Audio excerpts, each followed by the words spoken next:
Oke baik, Assalamualaikum warahmatullahi wabarakatuh. Perkenalkan nama saya Cehi Ramadhani dengan NIM A121230025.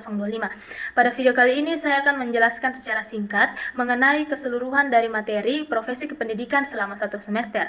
Nah, yang pertama itu ada pengantar profesi. Pertama-tama, apa sih itu profesi? Nah, seperti yang sudah kita pelajari sebelumnya, bahwasanya profesi adalah suatu pekerjaan ataupun kegiatan yang dilakukan oleh seseorang sebagai sumber penghasilan yang memerlukan keahlian, pengetahuan, dan pelatihan khusus sesuai dengan bidangnya masing-masing.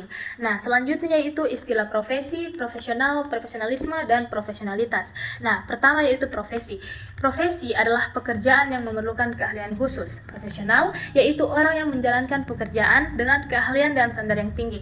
Profesionalisme adalah sikap dan perilaku ataupun etika yang menunjukkan komitmen terhadap standar tinggi dalam pekerjaan. Profesionalitas adalah sifat atau ciri-ciri yang mencerminkan profesionalisme itu sendiri. Nah, selanjutnya yaitu karakteristik dan syarat profesi. Beberapa karakteristik dan syarat profesi adalah yang pertama yaitu memiliki pengetahuan khusus dan keahlian yang diperoleh oleh pendidikan dan pelatihan. Nah, selanjutnya yaitu memiliki kode etik yang mengatur perilaku dan standar kinerja, memberikan layanan kepada masyarakat ataupun pihak lain dengan kompeten dan bertanggung jawab. Nah, selanjutnya yaitu ciri-ciri dan syarat profesi guru. Nah, untuk menjadi seorang guru yang profesional tentunya, yang pertama itu adalah menguasai materi pelajaran dan metode pengajaran yang efektif. Nah, yang selanjutnya yaitu mampu mengelola kelas dengan baik dan menciptakan lingkungan belajar yang positif. Seperti yang kita ketahui ada yang namanya kompetensi pedagogik. Dan yang selanjutnya yaitu berkomitmen terhadap perkembangan siswa dan pembelajaran sepanjang hayat. Dan yang terakhir yaitu memiliki sertifikasi dan lisensi yang sesuai dengan peraturan pendidikan.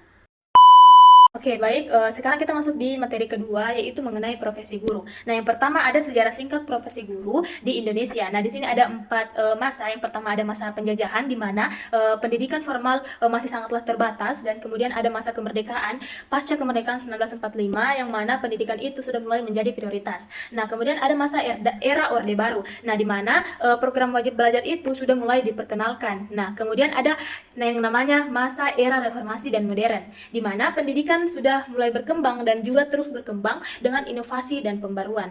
Dan yang kedua yaitu tugas dan fungsi seorang guru. Nah, yang pertama adalah mengajar dan mendidik siswa sesuai dengan kurikulum, dan kemudian membimbing dan membantu perkembangan akademis dan personal siswa. Yang ketiga ada membuat dan mengelola rencana pembelajaran yang efektif, dan yang terakhir adalah menilai dan mengevaluasi hasil belajar siswa. Kita masuk ketiga yaitu keterampilan dasar yang harus dimiliki oleh seorang guru. Nah, yang pertama ada kemampuan komunikasi yang baik untuk menjelaskan materi pelajaran. Kemudian ada keterampilan manajemen kelas untuk menciptakan lingkungan belajar yang kondusif. Kemudian ada keahlian dalam menggunakan teknologi pendidikan untuk mendukung proses belajar mengajar. Dan yang terakhir ada kemampuan dalam merancang dan melaksanakan pembelajaran yang menarik dan interaktif.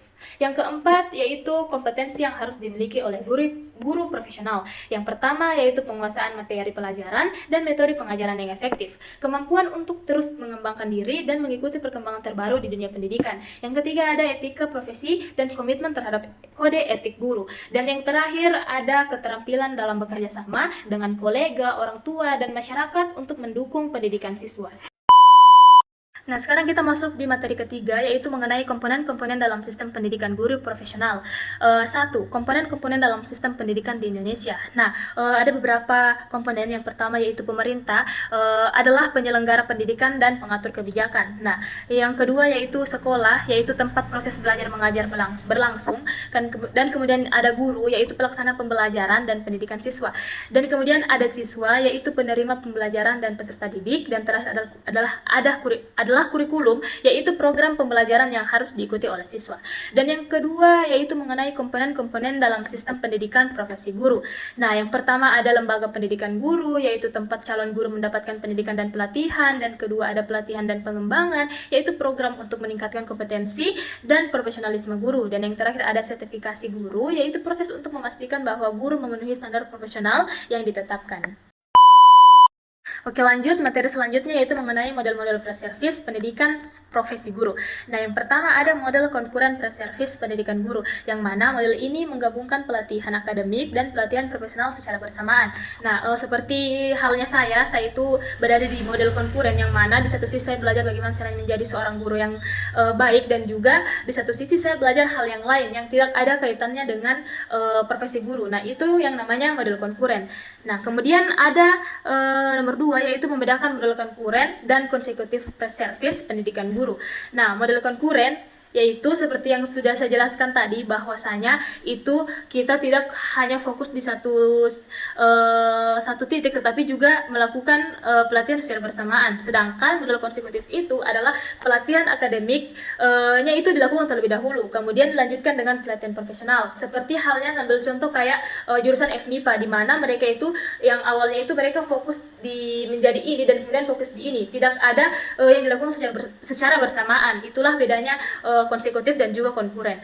Dan yang ketiga, menjelaskan pengaruh model pre-service pendidikan guru terhadap profesional guru. Nah, model pre-service pendidikan guru sangatlah berpengaruh terhadap profesionalitas guru. Model yang efektif dapat menghasilkan guru yang kompeten, mampu menerapkan teori dalam praktik, dan memiliki keterampilan yang diperlukan untuk mengajar dengan baik. Pemilihan model yang tepat akan membantu dalam membentuk guru yang tidak hanya menguasai materi akademik, tetapi juga memiliki kemampuan mengajar yang lebih baik dan profesionalisme yang tinggi. Materi selanjutnya yaitu mengenai model-model in-service pendidikan guru dalam pengembangan kompetensi menuju profesionalisme.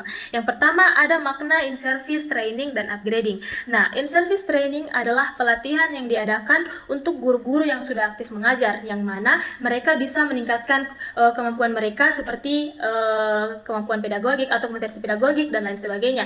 Dan kemudian ada yang namanya upgrading. Upgrading adalah proses untuk meningkatkan kompetensi dan kualifikasi guru melalui pelatihan dan pendidikan lebih lanjut. Ini seperti bisa dibilang leveling up atau levelnya itu lebih tinggi untuk para guru supaya mereka bisa terus berkembang dan memberikan yang terbaik dalam proses pembelajaran. Nah, yang kedua ada pentingnya pendidikan atau latihan profesional guru melalui diklat in-service training dan upgrading, yang mana kita itu disuruh mencari artikel mengenai pre-service dan in-service atau upgrading. Nah, di sini saya sudah mendapatkan artikel yang berjudul Pengaruh Pre-service dan In-service Training terhadap Peningkatan Kompetensi Guru Sekolah Dasar, yang mana dalam artikel tersebut mereka itu membahas bahwa penelitian itu menunjukkan bahwa pelatihan prajabatan atau pre-service dan dalam jabatan atau in-service memiliki pengaruh yang signifikan terhadap peningkatan kompetensi guru mencakup aspek pedagogik, sosial, kepribadian, dan profesional. Nah, kombinasi kedua jenis pelatihan ini terbukti efektif dalam mendukung guru agar mampu menghadapi tantangan pembelajaran modern dan meningkatkan kualitas pendidikan secara keseluruhan. Nah, yang ketiga yaitu sejauh mana model in-service dapat mengembangkan kompetensi menuju guru profesional. Nah, kita itu disuruh membuat roadmap in-service training dalam satu semester, yang mana kita sudah buat. Dalam roadmap itu saya menjelaskan generalnya saja, yaitu roadmap itu menyoroti pentingnya pelatihan dalam jabatan atau in-service training untuk mendukung pengembangan kompetensi guru dalam 4 aspek utama, yaitu yang pertama ada pedagogi, kemudian ada profesional, sosial, dan kepribadian. Nah, pelatihan ini mencakup inovasi metode pembelajaran, penelitian tindakan kelas atau PTK, kolaborasi dengan komunitas sekolah, serta manajemen waktu dan produktivitas. Setiap pelatihan dirancang untuk memberikan dampak praktis yang dapat langsung diterapkan di kelas maupun lingkungan kerja, dengan evaluasi rutin untuk memastikan efektivitas dan keberlanjutan program. Baik, sekarang kita masuk di materi yang terakhir, yaitu mengenai permasalahan-permasalahan dalam profesi guru. Yang pertama ada beberapa tantangan dan permasalahan dalam belajar. Nah, tantangan dalam proses pembelajaran yang dihadapi oleh guru dan siswa seperti keterbatasan sarana dan prasarana, metode pengajaran yang kurang efektif, dan motivasi belajar siswa yang rendah. Dan yang kedua ada penting dan sulitnya program pendidikan guru.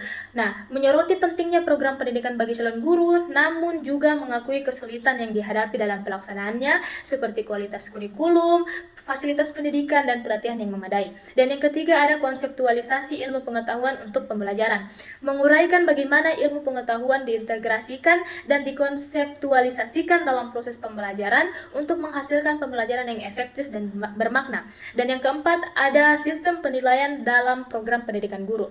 Nah, membahas sistem penilaian yang digunakan dalam program pendidikan guru termasuk evaluasi kinerja guru, penilaian kompetensi, dan feedback yang konstruktif. Dan yang kelima, ada pentingnya pekerjaan pendidikan sebagai profesi. Nah, menekankan pentingnya memandang pekerjaan kependidikan sebagai suatu profesi yang memerlukan dedikasi, keahlian, dan komitmen yang tinggi. Menyelesaikan pendidikan hingga gelar master dan mengikuti program pelatihan yang ketat serta praktek mengajar sebelum mendapatkan lisensi resmi. Dan yang keenam yaitu menganalisis profesionalisme guru di Indonesia dan negara lain. Nah, saya mengambil contoh yaitu di Switzerland. Nah, di situ saya membandingkan 3 aspek penting dalam profesi guru antara Indonesia dan Switzerland dari segi gaji dan insentif, fasilitas dan kondisi kerja, hingga kualifikasi dan pendidikan guru. Guru di Indonesia umumnya menerima gaji dan insentif yang lebih rendah dibandingkan dengan guru di Switzerland. Nah, sekolah di Indonesia sering kekurangan fasilitas memadai, sementara sekolah di Switzerland dilengkapi dengan fasilitas modern yang mendukung efektivitas mengajar. Kualifikasi guru di Indonesia memerlukan gelar sarjana dan sertifikasi, namun akses pelatihan tambahan terbatas. Sementara calon guru di Switzerland harus menyelesaikan pendidikan hingga gelar master dan mengikuti program pelatihan yang ketat serta praktik mengajar sebelum mendapatkan lisensi resmi. Nah, itu adalah bisa dibilang generalnya dari apa yang sudah kita pelajari sebelumnya. Oke, baik. Sekian pembahasan dari saya mengenai profesi kependidikan. Saya ucapkan banyak-banyak terima kasih kepada Mem Kifty selaku dosen mata kuliah profesi kependidikan yang sudah membimbing saya dari awal hingga akhir. Semoga Mem sehat-sehat selalu dan sukses selalu. Oke, akhir kata dari saya. Wassalamualaikum warahmatullahi wabarakatuh.